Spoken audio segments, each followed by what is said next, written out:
Welcome to a recap of the You Weren't There episode with your host at Me Was Here and Chaz DL. for sure. The episode that we did today was a great one. We got to talk to two members of the Yes Band about kind of the Gogo legacy, what it means. Is it more important to focus on legacy than mainstream? And then we got into like some of our favorites, right? Because music is analogous. There's a lot of music that has commonality to it. And I feel like the struggle of a lot of go-go bands to be seen, to be heard, to be felt in this community is the same struggle that a lot of the artists that we have come and sit here talk about. So, I mean, we wanted to make sure we get into that. It's going to be a good one. Chad? Yeah. Talked about legacy. The legacy of Gogo and where it's headed. If the youth is, interested in Gogo now, and then as we age out of Gogo, so where does that leave the genre? And then how do we get the youth interested in Gogo? Yeah. Like how do we make them want to participate in this really huge staple in our culture? So I think what we want you guys to walk away with this episode is like the value of culture and community always.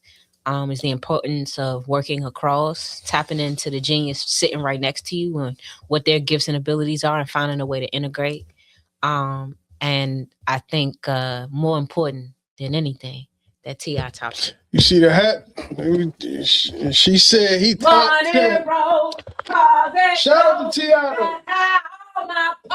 I give him top 25 though.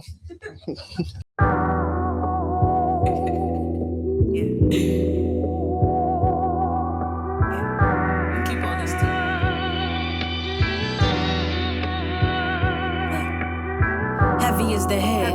I see the bow throwing. I'm too full with it. I gotta keep going. Kobe with the wins. You niggas just Ginobili. You winning only cause of me. Let's keep the ball rolling. No disrespect, Slim. Where is your check, Slim? Welcome back to another episode of the You Weren't There podcast. I am, of course, your host at Me Was Here. I got my co-host Chaz DL back in the building. Yo. And we ready to get started on a great show for y'all today. Chaz, introduce yourself. Hey, Chaz DL, we back. I'm excited, man. Listen, you already know what it is. We don't need to do much. I just want to say welcome. I appreciate y'all for coming through. So yeah, let's get into it. And we're going to start with our first guest. We got a repeat over here. You know what I'm saying? They love us in the streets, so they always come back. Yeah, man. Yeah, man, this is Link, Yes Band, just coming back, chill with my sister and Chaz, man. Just want to make sure that we touch on all the topics we didn't get to touch on last time, man. I got a lot of stories to tell, a lot of great things that I need people to know out here today. For sure. Boogie? Talking to the mic, brother. Sit up. Come on now. Help us out. L Boogie, Yes Band 2.0. Catch me on Facebook, IG. Antonio Lamont, that's the Facebook, and the IG is Boogie Mane, BOOGY_MANE. All right. And so being in a band, right? That's Tessie territory. Y'all are members of the Yes Band. First and foremost, what are y'all positions in that band? So I'm the lead mic of the band for Yes Band 2.0, and one of the managers of the band as well. Boogie. Percussionist / manager, like Link, Okay. So how many people is in this particular band? I realize I don't actually know that much about like how like the structure of a go-go band works, right? And I think I'm probably not the only person. So like let's get into that first. Like how many people are in that band? What we got about 12 people in the band. Y'all got 12 people in the band? Yeah, we got 12. You go from, you got your drummer, percussionist, your lead guitar, your bass guitar, keyboard players. We got our front line, so it's about 4 people on the front line. Got our cowbell player. And we just try to continue to grow because, I got my eyes on the flute player, certain things. Nah, seriously, like it's an instrument, and that's one of the things that you're not gonna find. Cause like even with our trumpet player, shout out to Fred, all our condolences go out to Fred. But with different instruments, you get different sounds, and certain people they they scared to take them type of chances to put certain things in the band. So we already got certain pieces established, like a trumpet player, because everybody don't have a trumpet player in the band. So it's one of those now, you know, if we could find something that's going to add and make the band sound even better, I'm all for it. Okay, I That's dig what's that. up, flute. Okay, yeah, a flute player is That's crazy. what's up. Like, Yeah. that's interesting. All right, cool. So it's about 12 people in your band. Where everybody else? Right now, everybody else, Guess they enjoy Easter. yeah, you know, they enjoy their families, you know, so unfortunately, they wasn't able to make it today, you know, due to personal reasons on their behalf, but me and Boogie, long as we here, we're gonna hold it down, you know. Well, we miss y'all, man. We Yeah. wanted to talk to y'all today, Hey, look, man. It's shout unfortunate. out We miss to y'all. Lo, the drummer. We got Lo/Flash, he one of the male vocalists, Mimi, female vocalist, Lovely, female vocalist, Fred, the trumpet player. We got Mari on the lead guitar, Steve on the bass. We got All right, man. You ain't about to sit up here and man. All right. Y'all niggas want to talk about that shit. Y'all should have brought y'all ass up here. Move forward. We want to get into really like why Gogo is so special, right? And I think like to start, right, in order to be really, really good at something, especially something that don't always pay, right? It's hard to become a millionaire in Gogo these days. And I think a lack of impact on kind of like these newer generations is where that starts. We talked a little bit about that last time. But in order to do Gogo, you gotta love Gogo at this point. Yeah. Right? So how long have y'all been doing Gogo? Why do you love it? Yeah. I've been doing it pretty much all my life.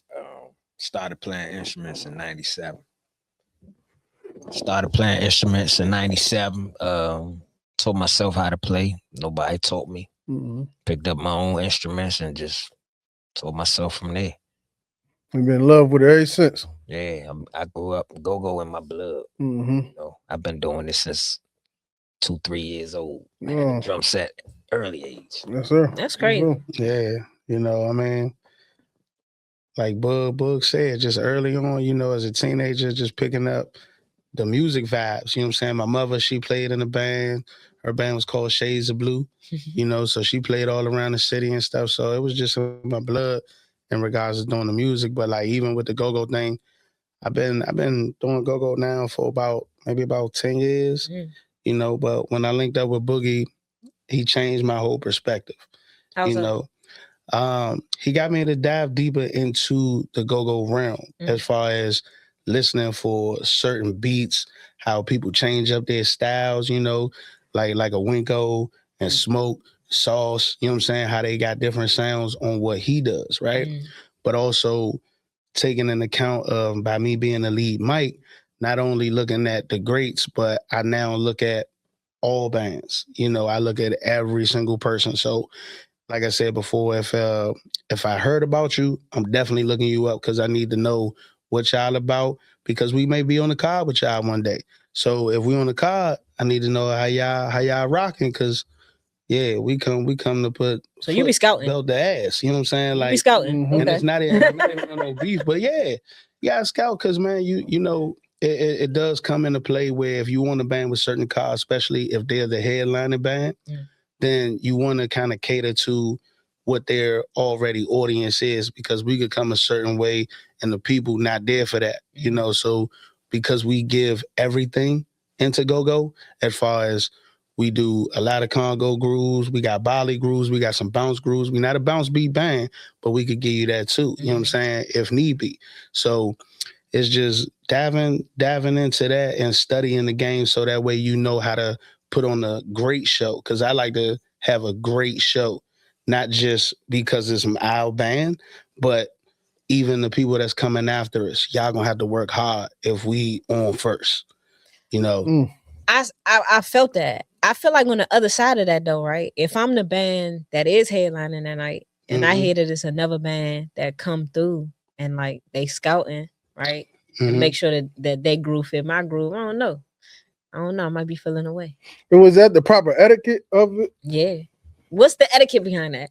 I mean, I don't know. That's my etiquette. You know, that's the way I approach it. So it's nothing. No band's been doing that for years. Okay, yeah. Culture. Yeah. he ain't the only one. You know, So that's what I said. Is that's it's part of the culture? Okay, Yeah, gotcha. I've seen TCB do it before they created the bounce beat. So it's a respect thing, right? Or Yeah. It's about getting better. You know what I mean? You definitely want to get into these clubs and see what the people like. You know what I'm saying? Especially like a backyard, the big name bands. You know, when they play on the weekends, they shows be sold out. So you gotta step foot in there, see what they doing. What are the people dancing to? What they like? You know, just the whole aura, the vibe. You want to get a feel of, that way you can bring that to your platform. Okay. So how do y'all, when y'all do that? Like, but I got a preview because he said flute. That's different, right? But how do you do it in a such to where you don't sound like the other bands necessarily? Like, how do you stay unique in that way? Me, I'm gonna say I told you, it's in my blood. It's just organically. A lot of these bands, they ain't in it for real.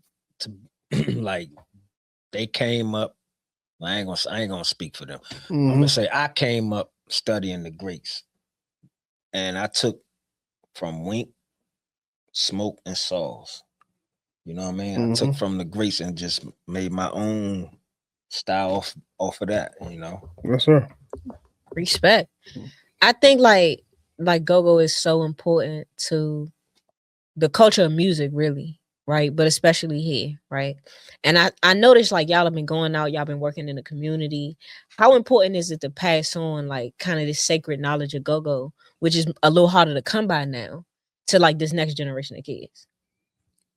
So with that, you have to, because with the kids these days, because of the attention span is so fast, they don't care enough about what they don't see on the regular. So it's a thing. You got to make them care.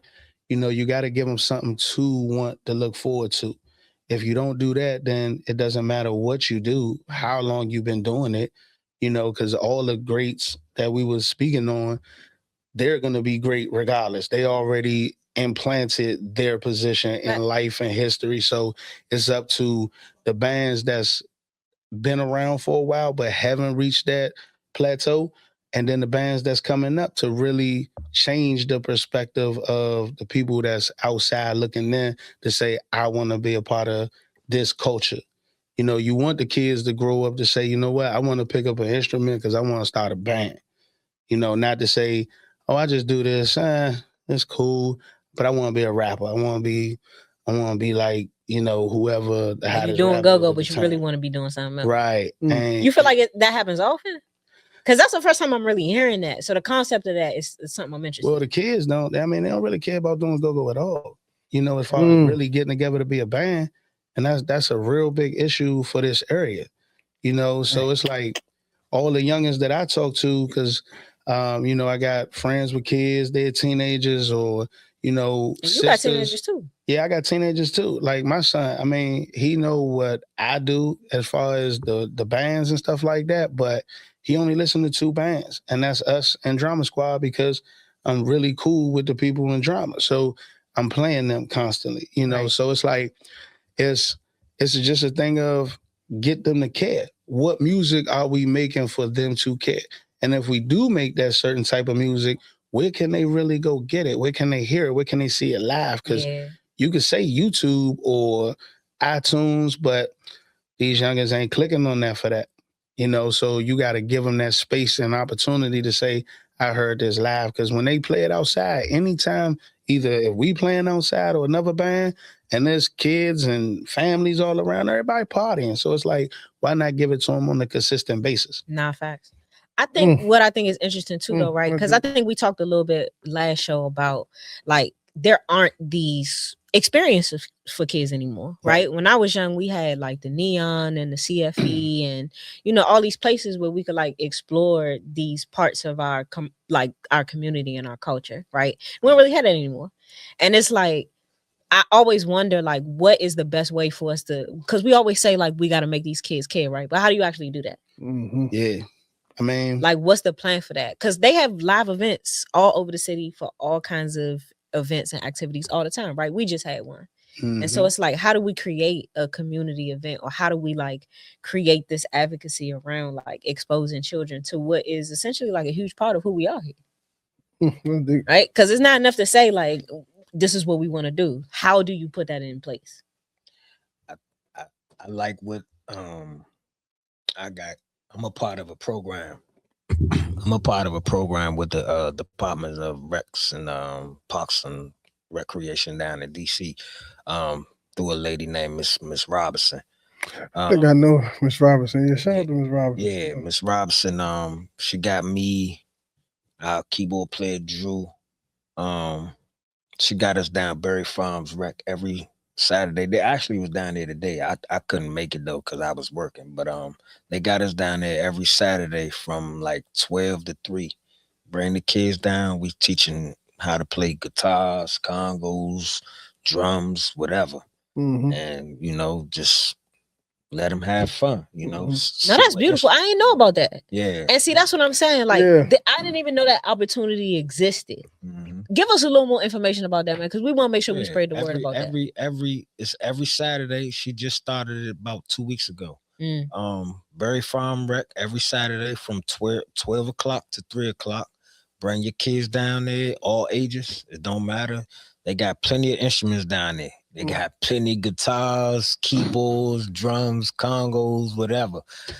So the kids will love it. Once the kids come in there, they're gonna see it, they're gonna just go at the instruments. I've seen it myself when I was there. So that's beautiful. Yeah. We want to make sure we advocating for that, man. Make sure y'all take y'all kids down there on Saturdays. Very fun recreation center. You want your kids to get off them iPads. You want your kids to get outside. Like Xbox. this off the PS5. This your opportunity to make that happen right here, man. And honestly, I'm so glad that we were able to like tap into that. Like I had no idea. That's crazy. And we just got Winko from Junkyard involved too. So come on down. That's what I'm talking about. And that's beautiful that the legends are really like tapping in and because that's always the complaint from here, right? The complaint is always like we don't help each other. And especially if you get to like a certain point, you feel like you've arrived or whatever it is, it just seemed like that reaching back is like less and less. And so I love those reminders that like, no, these legends out here, like they in these communities, they in these streets with these kids. Like, because I feel like so often it's easy to say what we not doing, you know what I'm saying? But any opportunity that we have like to advocate for what is good and what is happening and what is helping, I think is important. Because it's a time where it's like real easy to focus on all the nonsense that's happening. Like we living in a tough time. Like we're in the middle of a war, low key, high key, depending on who you ask. You know what I'm saying? What though? You say something as far as why we don't help each other. And a lot of times, a lot of the bands out here say the bigger bands don't help each other. I thought about that a lot. And I just want to say it's hard for a band that's up here to help a band that wants to be up here, but then when you give them the opportunity to do something, they don't take it seriously. They don't treat it right. So if you get enough of those that happens to you because you like that particular band, it makes it hard for a band that's really doing everything, how they supposed to get there as far as working together and really that upper echelon band take it seriously. I feel like that's a fact throughout like life, our culture, like, throughout life. Yeah, like where people in position to help have tried to help people took it for granted in whatever way. And then that happened enough times, you get burned enough times, like you're not messing with this no more. Right. And I feel like then it becomes like this like almost like culture of hedonism where like every man is out for himself. And so and because that's been taught over like generations of like there were people helping, those people were hurt in the process of helping, they stopped helping, and so now you have people who have not had help surviving this industry on their own, whatever that industry is, whether that's go-go, whether that's rap, because the same treachery exists everywhere in music, right, by design. So you have these situations where it's like, I ain't getting no help from nobody. So now you've created this culture of not wanting to help other people. Right. So, you know what I mean? Like, I always think that that's strange. Like, because really that come down to like good teaching. Right? Like, what are we learning culturally that makes it hard for us to like forego maybe a history of like getting hurt, you know what I'm saying, getting used up to the point where we just like fuck everybody. Yeah. I don't know. I've been burnt too many times. Yeah. I'm telling you, like getting hurt enough times to make you be like, man, forget it.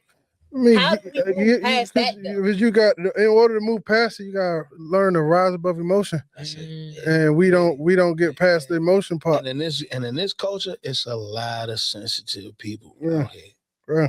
that's involved in this. A lot of sensitive people. Honestly, sometimes like, but not to advocate for anything specific, but I feel like sometimes like emotional awareness can come with some greater sensitivities. You're aware of parts of yourself that you weren't aware of before, and so now you're more sensitive to things that maybe you were not even focused on before. So like, you know what I'm saying? Like I'm in my therapy bag, man. You know what I'm saying? Me and my therapist, we meet every Tuesday is lit. So like I really feel like, you know, and something that Chad said, and he be dropping little gems on me, right? That's what Chad do, man. But it's one in particular he dropped on me more recently that's like every villain was first a victim. And so, you know, I've been trying to really keep that in mind. And that's in every avenue of like doing business. Even when you're doing business with people, like, you dealing with sharks, right? And you need to be aware of that. This is where self-awareness, where understanding comes in. Absolutely. But at the same time, like in being self-aware, sometimes it make you a little paranoid. Because especially if you actually have been hurt in a given industry before, like, nah, I tried to help these people. Like I gave that all I had. And look what happened.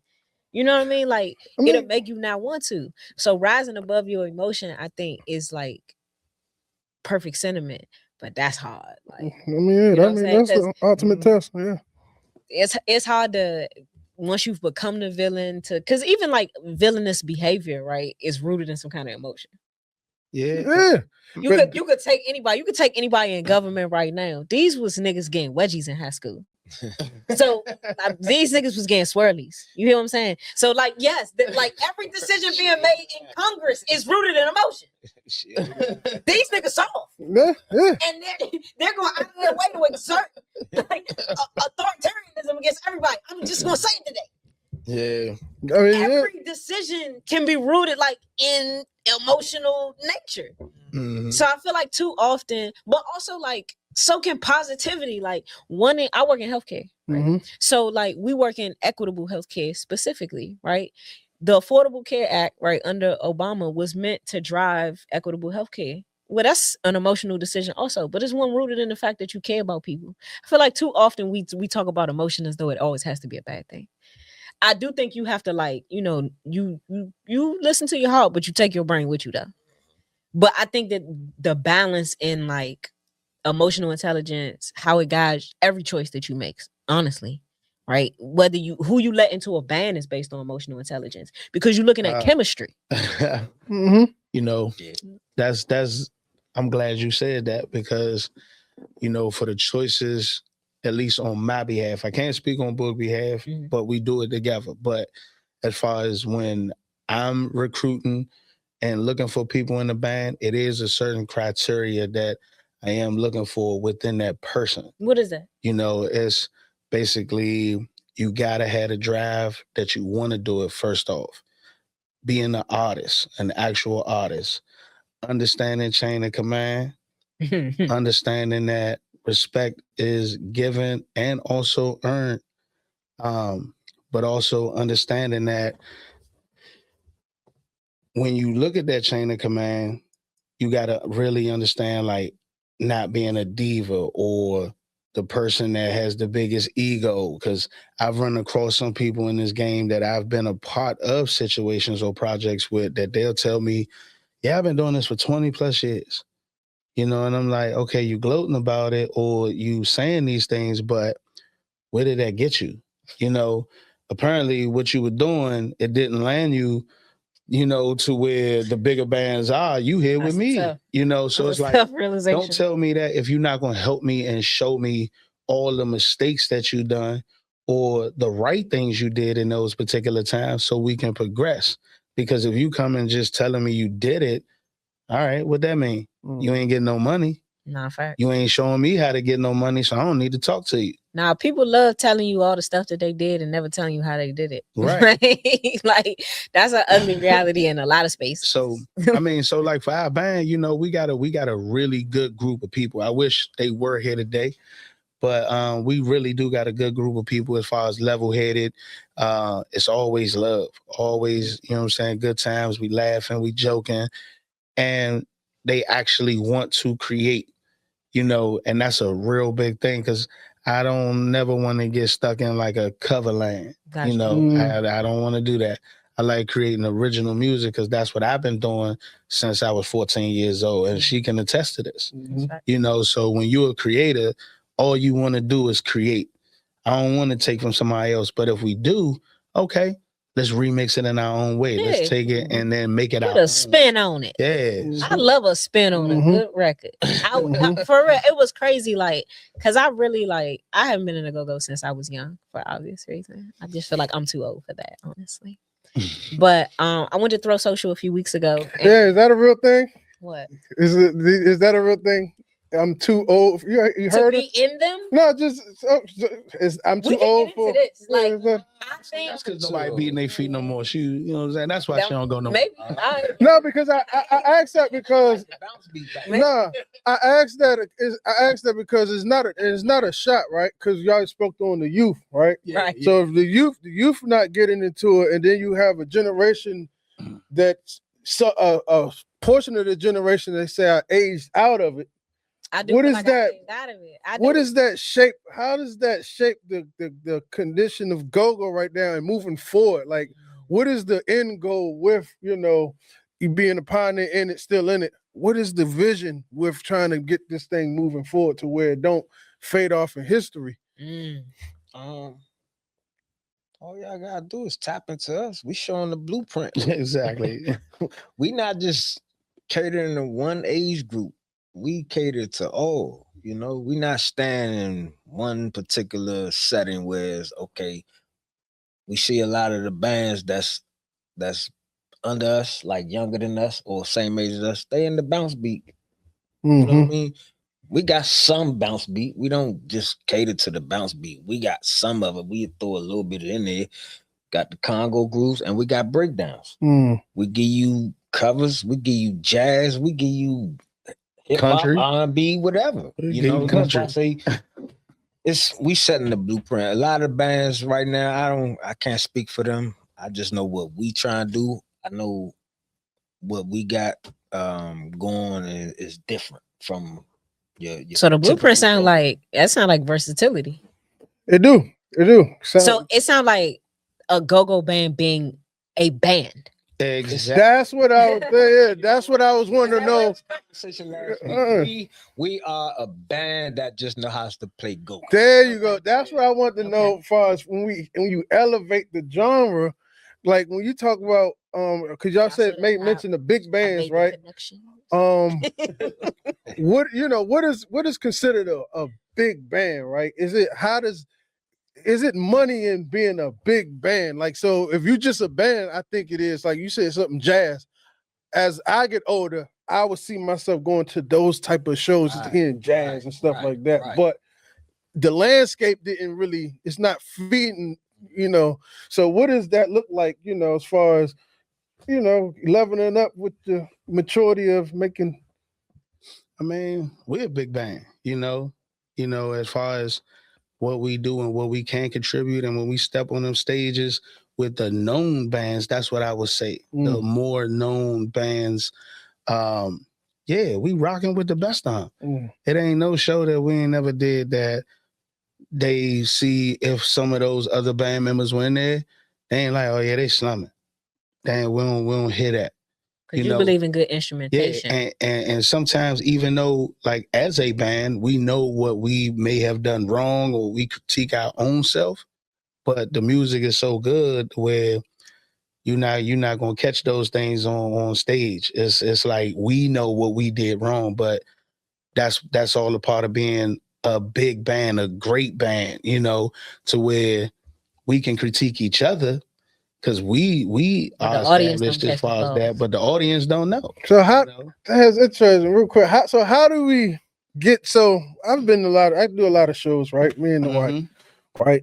And I'll be wondering, like, how can we get bands to come and just open up for these acts? Like, you know what I'm saying? Like the Maxwell's, these artists coming in town, and they, especially when they come to this city, the MGM and stuff like that. How come we don't see bands just warming up the audience, the hometown audience, and then your big acts? I'm gonna be honest with you, right?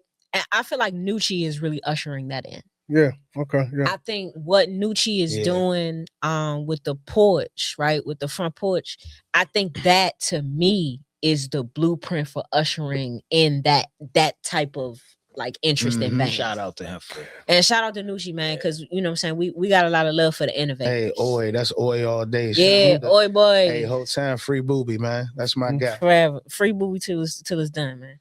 But I think like that, what he's showing everybody, right, is you can take these artists who are varied in their talent in what they offer the game, whether they singing, whether they rapping, they bring in musicians with them too. Like I feel like he's modeling what the approach could be.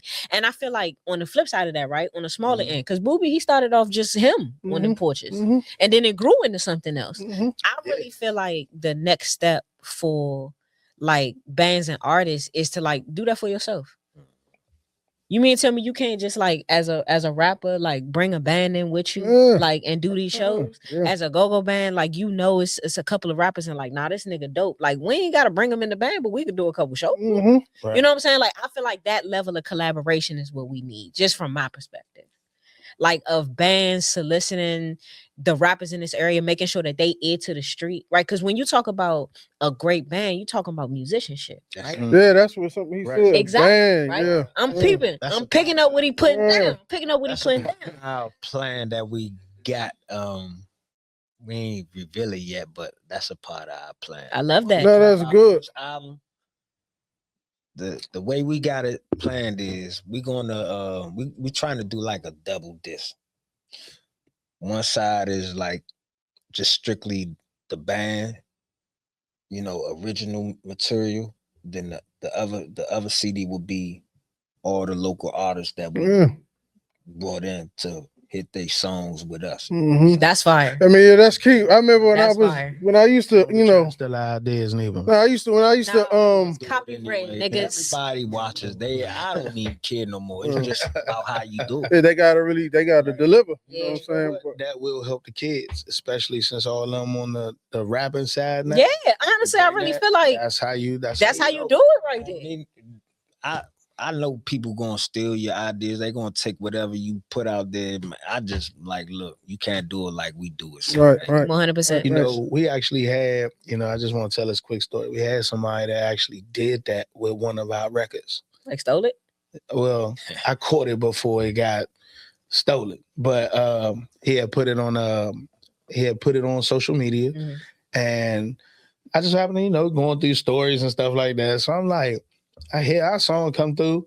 I'm like, what is this? It's a whole AI version of something going on. That's crazy. Like, what's happening here? So because I knew the person, I hit him up and I'm like, man, yeah, you need to take that down right now.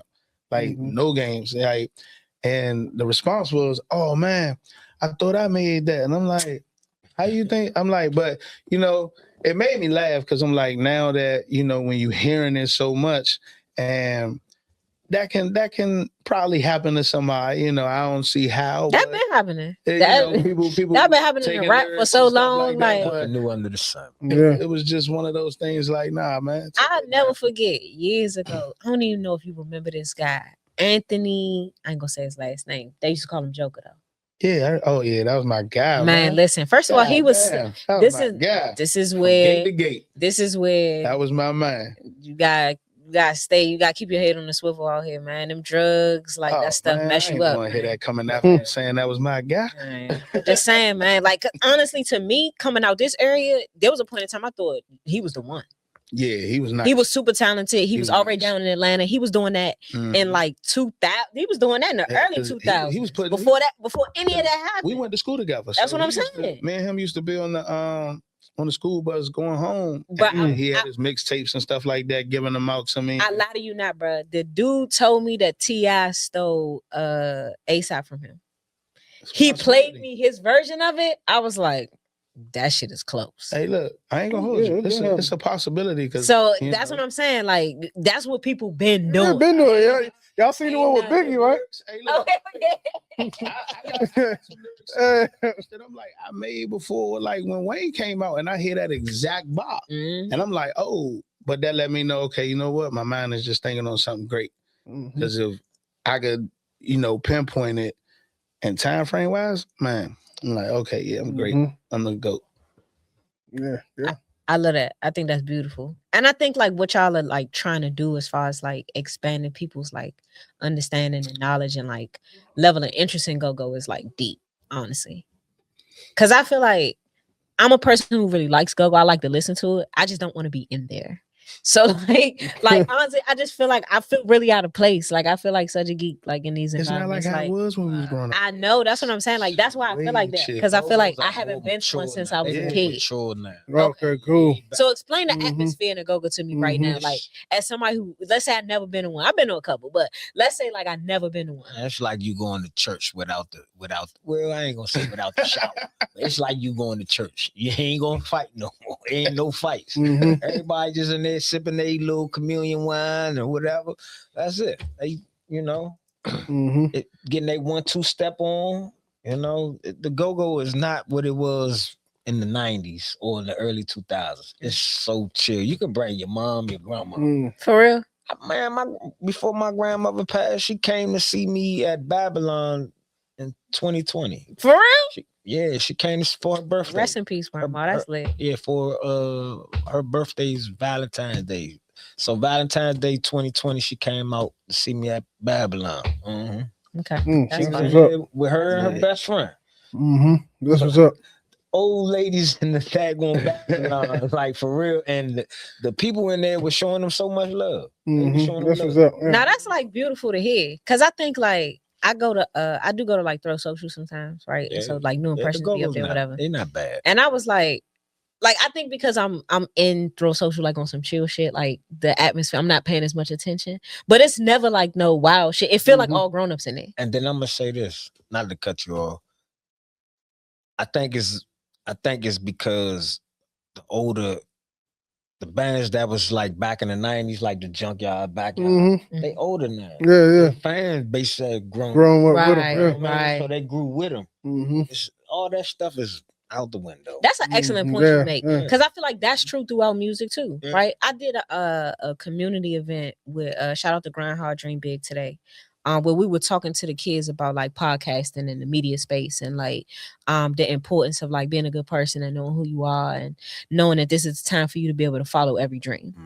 And one of the things that the kids was asking me, right, because Jay, his introduction is always that I used to do music because that's how I met him. And one of the kids was asking me like, you would never go back in the studio? I'm like, hell no. There's no situation in which I would ever start rapping ever again in my life. Don't start. Let me finish my story. Don't even start with the bullshit. But the point I'm making is like the reason why, right? Because he asked me, he was like, why? I don't understand. That doesn't make sense, Miss Mia. So I'm like, here's my reason. It's one thing to already be famous or to already kind of had a name and be doing music, which is why I think Clips make sense. 2 Chainz make sense. To me, them niggas only getting better. To me, like 2 Chainz last album with Larry June, we didn't even have to put Larry on it. Facts. He washed this nigga this whole album. Like 2 Chainz getting better with time. That Dre so colossal? Listen, he was cooked. He cooked Larry. Like, I listened to all that shit and I was like, nah, I ain't gonna lie. My nephew put me on that. We could have took Larry off that whole album. Like the way 2 Chainz was smoking them Alchemist beats was crazy. Same with the Clips album, right? Grammy Award winning. Yeah. I just feel like if you're already there, then no, you're getting better with time. But I feel like there's this gap in knowledge between kind of like the people who have those established careers and the people still trying to get on. And that gap of knowledge to me is wide enough to where I wouldn't invest them type of years into what it would take to be that. You can do that when you're 19. I got a dog and bills and all kind of shit. Like, you know what I'm saying? The vacation. That's why people selling their soul on their social media trying to get clout. To get it done quickly. Just to get, because they know they ain't got time to be wasting. Yeah. Because I just look at some of this stuff and I be like, "Are you serious?" Like, I feel like if you already like in your bag, and I feel like that really is the beauty of go-go music, is that it is timeless. If a group of 60-year-olds started a go-go band tomorrow and they was like that, it wouldn't matter because they like that. Because it's just about the sound. You're not paying as much attention to the imagery that sells so much of the industry. But it's still you said the experience, like you just like what you said, the knowledge and experience. It's still the same. If you can't just jump in it and sound good, neither. That's real. It takes years of that, and now you mature the sound. But like I feel like as a go-go band, right? You could be doing shows from your 20s to your 60s. Right. If I was if I had a go-go band or if I like had found that avenue, maybe. But like as just a rapper, are you joking? No, I'm saying, but you just the only difference is you just stop. So of course now it's like even Larry June, he never stopped. But it's just 2 Chainz experience in the industry, it's levels to it. So it's just like you hear the levels like he been around some master producers and different ears. The way he floated on that album was crazy. He been rapping with Lil Wayne for you know what I'm saying. You know what I'm saying. So it's levels to, So yeah. But you can't discount Larry June on that joint. No, Larry is always Larry. I think that's why he's so successful. No, fact, but I know what you mean. You listen like that. You can see the level of experience with 2 Chainz and Larry's like, this is a professional. It's G League versus NBA. G League will cook you street niggas. You know what I'm saying? You can't beat this nigga, but he can't beat LeBron though. You see what I'm saying? It is levels to think. Yeah, it's levels, yeah. You know what I'm saying? You put a G League nigga up once, he mess around, get 50. Yeah. Y'all be disrespecting them niggas, but they will cook your ass. Mm-hmm. It's the same thing. It's a difference. And I ain't fucking with 2 Chainz. I was listening to Mercy today. Tell me he didn't have the best verse on that song. On what? On Mercy. Catch up to my campaign. I mean, color of mayonnaise. I'm drunk and high at the same time, drinking champagne on the airplane. Spit around like a gun rain. You want to tell me he had the best verse on that song? I was thinking about it today. He had the most memorable verse on that song. First of all, not true. He was what? Hold on, Mercy. All right, Mercy. Verses were memorable on Mercy. The first was that Kanye on there too? That's the Kanye. Let the suicide doors up. Yeah. I threw suicides on a tour bus. I threw suicides on a private jet. You know what that mean? I'm fly to death. I step in Def Jam building like I'm the shit. Tell them give me 50 million. I'ma quit. Every verse was memorable to me. All right, so let's get back in the booth. Fuck out of here. She'll be back. Kanye doing that for me. Another Quaalude. Can't stand you, Jax. I'm finna leave. I'll leave. Oh man. Yeah, though, man. Get the hell up. Don't test me. No, I love like the timelessness of Gogo though. I feel like it's really the biggest and largest like export in this entire city. If you think about it, what else did we create or produce? Yeah. I mean, nobody knows us for nothing else except government and tickets. Yeah, but he worried me though with earlier though about the youth, because I'm seeing that too. That word. I mean, even though he kind of like you said, the initiative they doing that's huge. Yeah, I think that's the move. But that worried me too, because like you see, the youngest is not caring, and that's like, where do that put the genre? You look at it in the schools too though. Like if it was for it to be the sound of the city, right? Mm-hmm. That's what we have, right? Now you should implement it in the schools because you have music classes, but the music classes you have, you ain't learning nothing about Gogo. At least, no, I think that program down at Berry Farms, that's the perfect kind of program to implement into the school system to get kids interested from legends in the game. I think what got a lot of the newer generation away from Gogo is because all the technology they came up with. You don't gotta be a musician no more. Yeah, you can push a button and that's real for you. Make the sounds for you. So that's where the music game has kind of led to technology. You know what I'm saying? Now that's real. Social media instead of picking up an actual instrument, right? Physically playing it. And to me, those are always the best musicians, right? If you really think about it, like a lot of your favorites were like brilliant musicians. Yeah. Sometimes people just have an ear, like Diddy, for example, right? But I mean, he was who he was in terms of what he created, right? Like we ain't excusing nothing over here, but he was who he was, and he had an ear for music. And I want to say this because not to cut you off again. I don't like when people try to tell somebody how to play something or how this should sound. Everybody is different. Facts. Everybody hear different, see different, you know what I mean? And we all come from different walks of life. So sure. I hate when somebody be like, man, you should, this how it's supposed to go. Nah, man, I'll listen to you. But in my head, I'm like, fuck out of here. Honestly, that's hilarious. Like the grievances that all musicians have, we forget how much we have in common. Yeah, I listen. It's a shit ton of rappers that probably think that. I'm gonna listen because like, nigga, who are you to tell me how to rap this shit? Like, exactly. That's how I'm doing it. Remember when we was all talking shit about Blueface? Nigga still rich. There is no blueprint laid out for music. No, it's just an artistic expression. That's why I be telling, how can you tell somebody how to do something? Nah, man, that's how you would do it. You see what I'm saying? I do agree. I want to push back. I agree with you, right? But I want to push back in the sense of is there? Okay, it is subjective, right?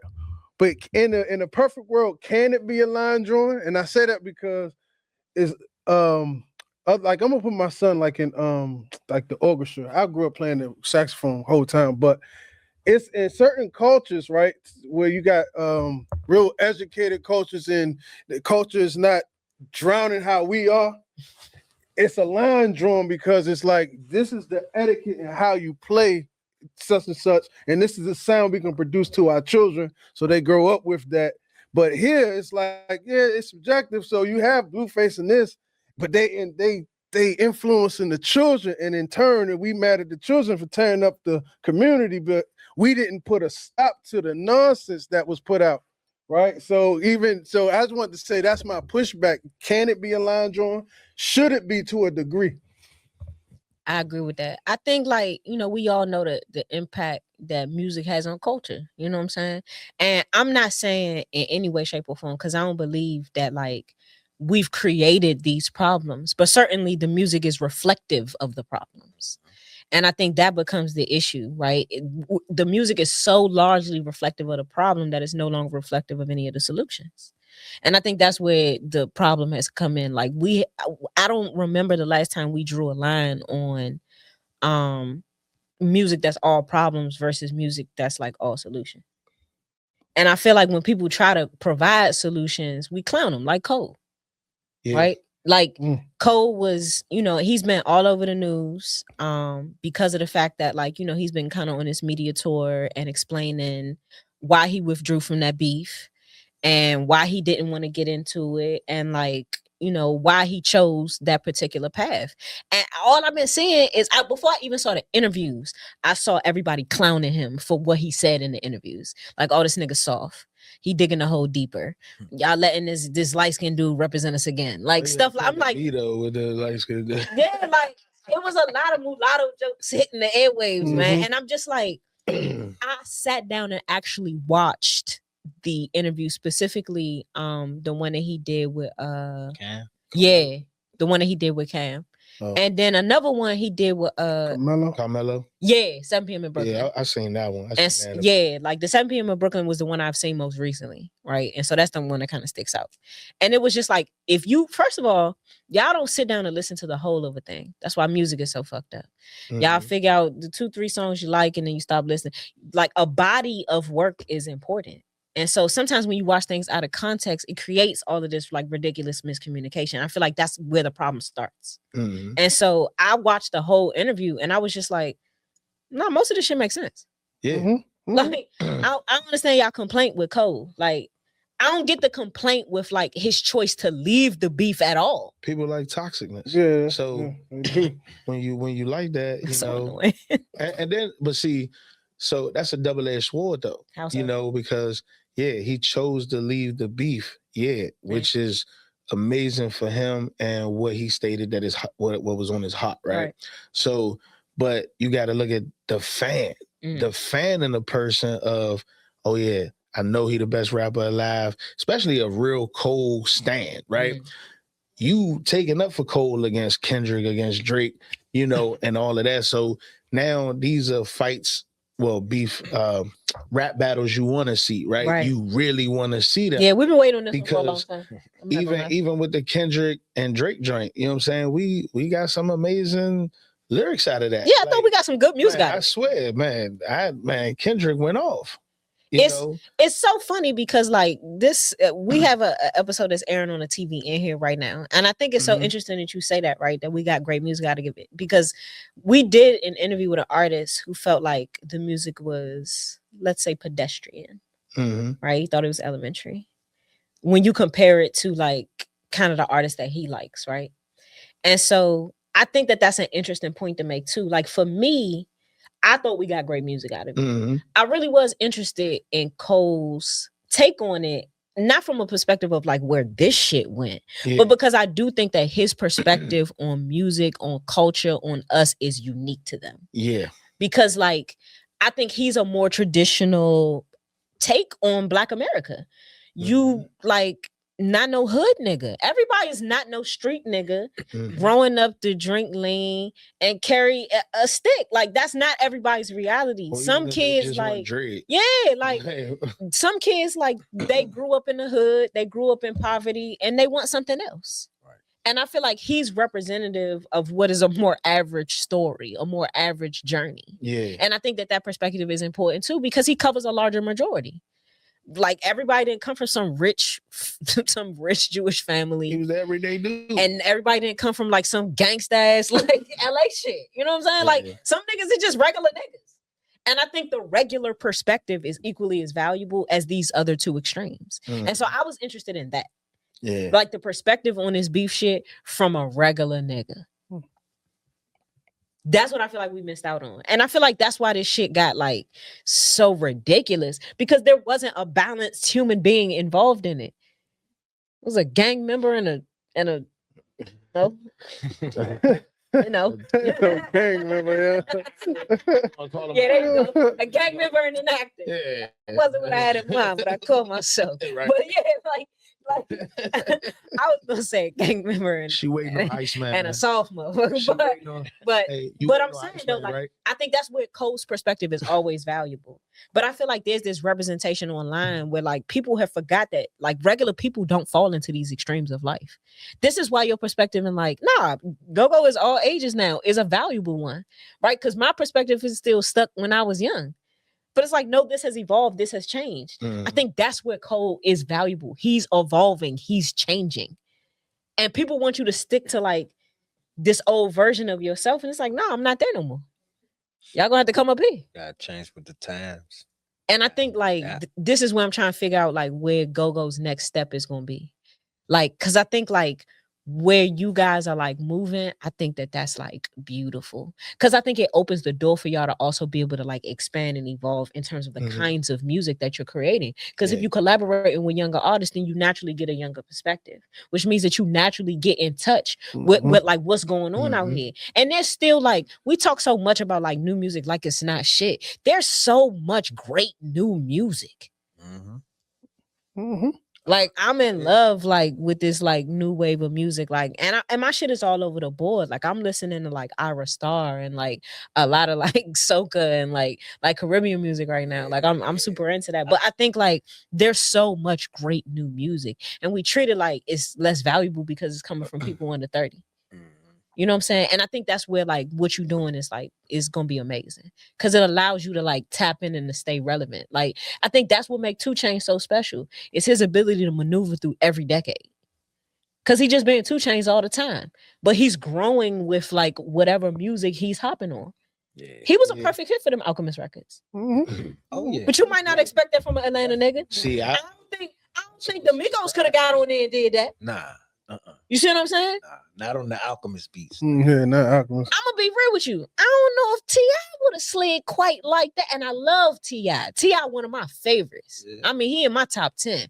But I don't know if he would have slid quite like Chainz. T.I. got what album was that? I think he got like maybe one or two records with Alchemist on a feature. And they didn't hit. You know?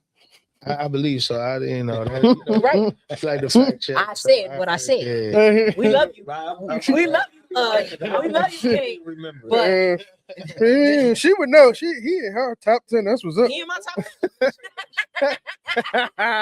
That's what's up. Hey, man.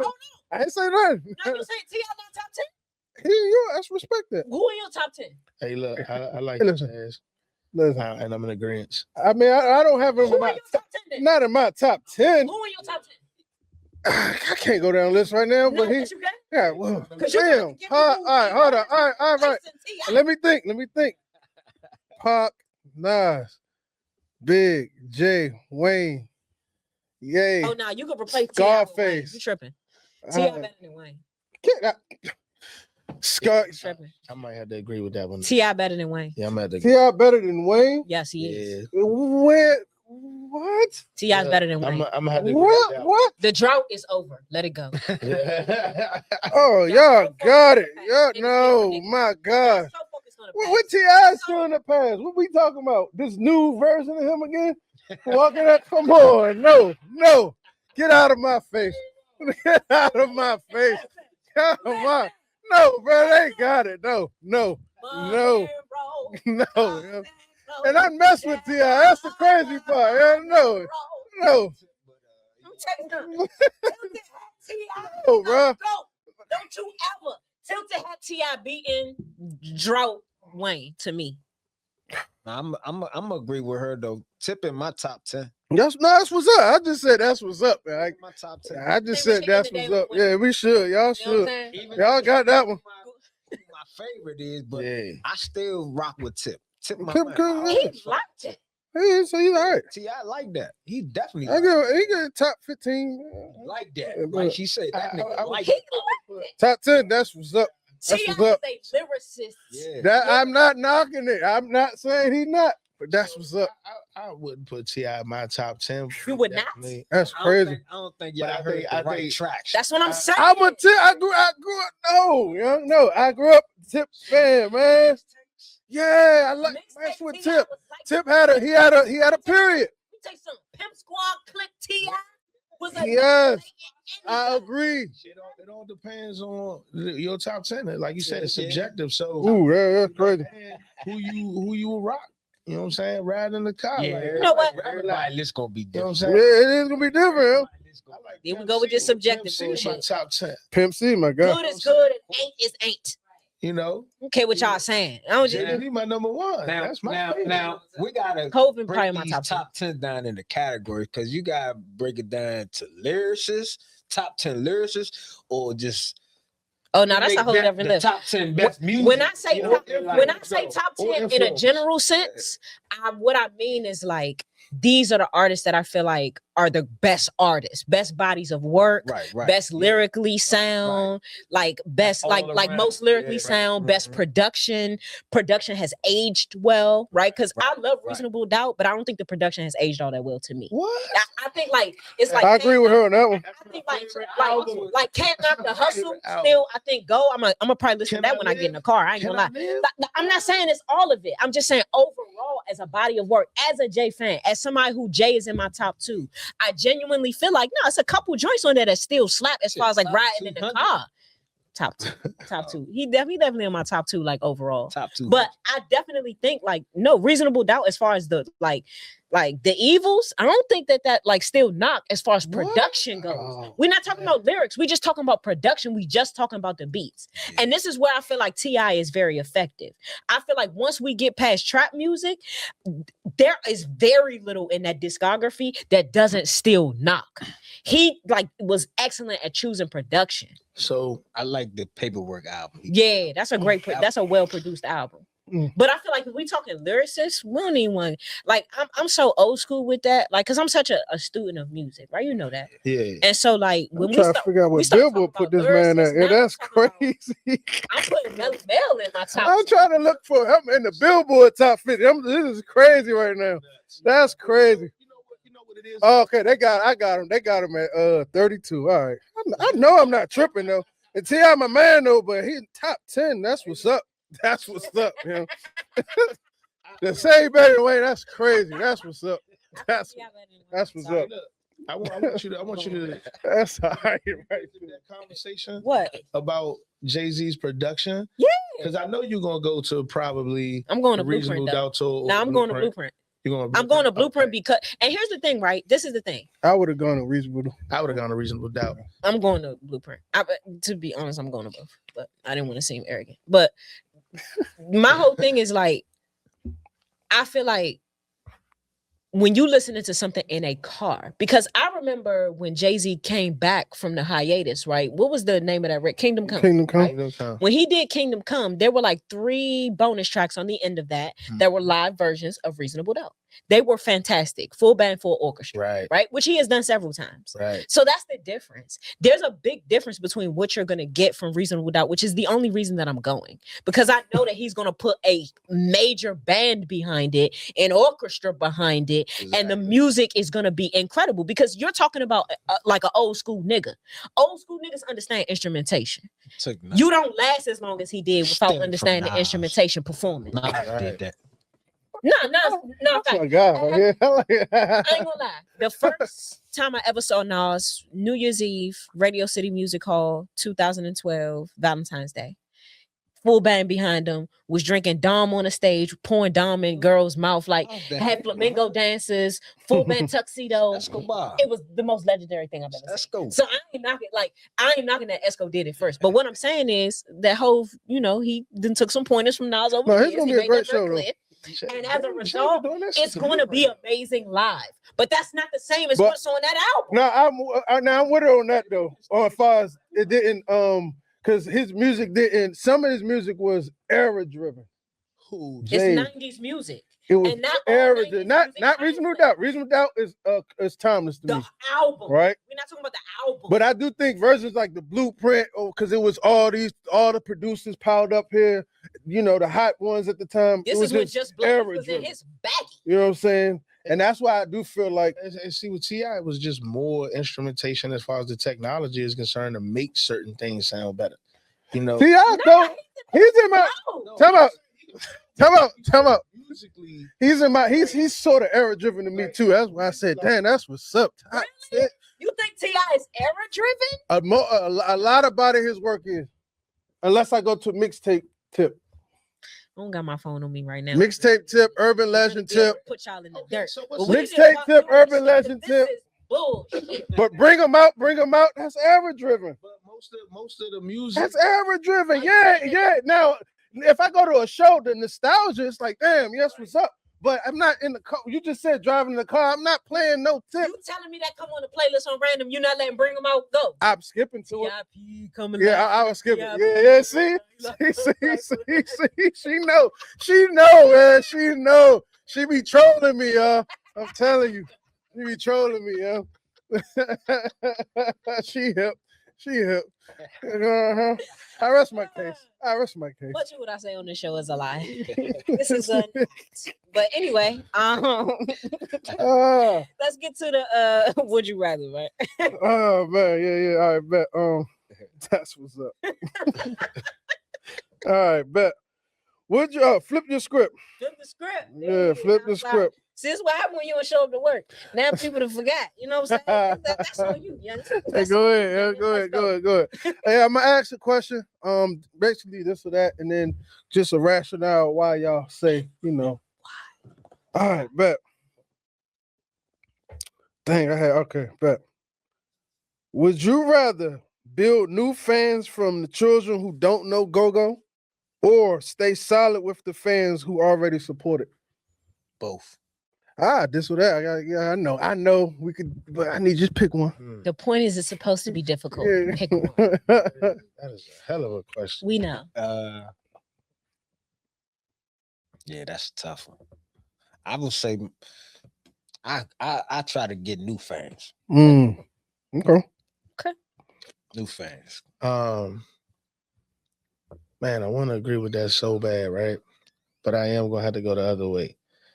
Just for the sake of the supporters, if we were to be able to maneuver those supporters to grab in those new fans, because I think that's a huge part of what we're doing now. you know.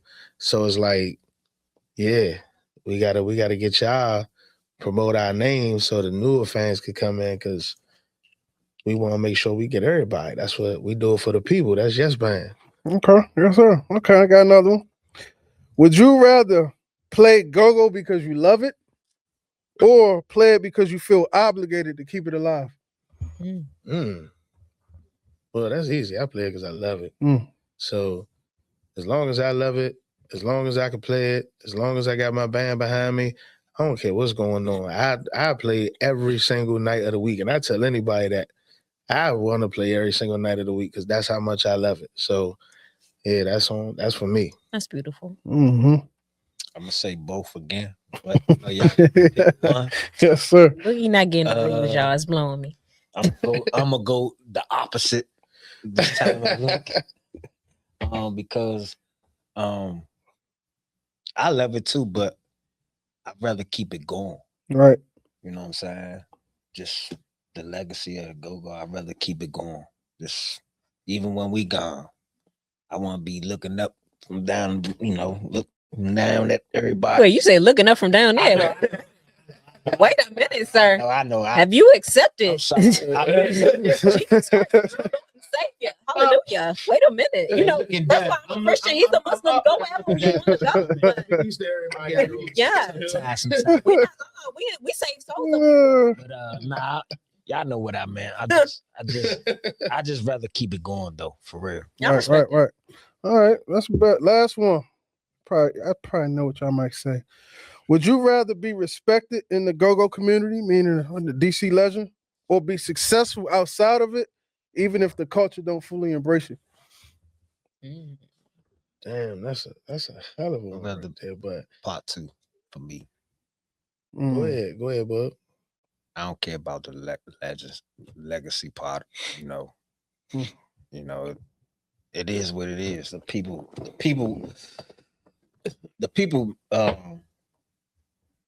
gonna tell your story for you. For sure.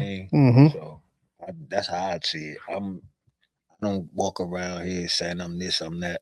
I let the people talk. Let my work show. And that's how I move. Yes, sir. Amen. And see, that's why we make such good partners, right?